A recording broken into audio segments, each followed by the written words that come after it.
ক্যালিফোর্নিয়ায় এবার বিধ্বস্ত হয়েছে মার্কিন F-35 যুদ্ধবিমান। আমেরিকার নৌবাহিনীর ব্যবহার করা অত্যাধুনিক এই বিমান ভেঙে পড়ার খবর নিশ্চিত করেছে মার্কিন গণমাধ্যম CNN। স্থানীয় সময় বুধবার ক্যালিফোর্নিয়ার মধ্যাঞ্চলের লিমোর ঘাঁটির কাছে বিধ্বস্ত হয় যুদ্ধবিমানটি। তবে নিরাপদেই বেরোতে পেরেছেন পাইলট। এই দুর্ঘটনার কারণ সম্পর্কে এখনো কিছু জানানো হয়নি। তদন্ত শুরু হয়েছে বিধ্বস্ত বিমানটিকে ঘিরে।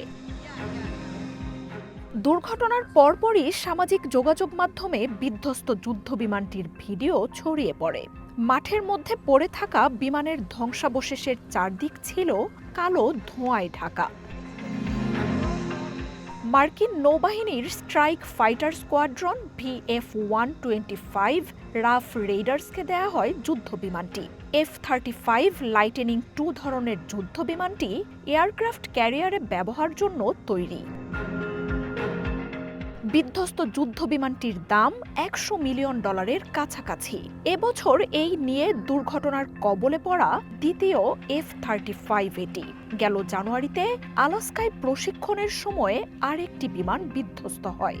সব মিলিয়ে এ পর্যন্ত অন্তত 15টি F-35 বিধ্বস্তের তথ্য রয়েছে।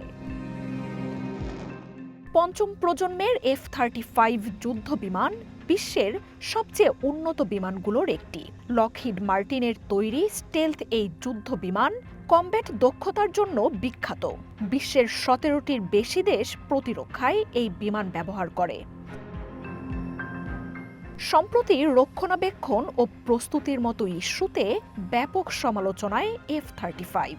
ট্রাম্পের এক সময়ের ঘনিষ্ঠ মিত্র ইলন মাস্কও যুদ্ধবিমানটিকে ভাঙাচোরা বলে মন্তব্য করেছিলেন। মার্জিয়া উপমা, ওয়ান নিউজ।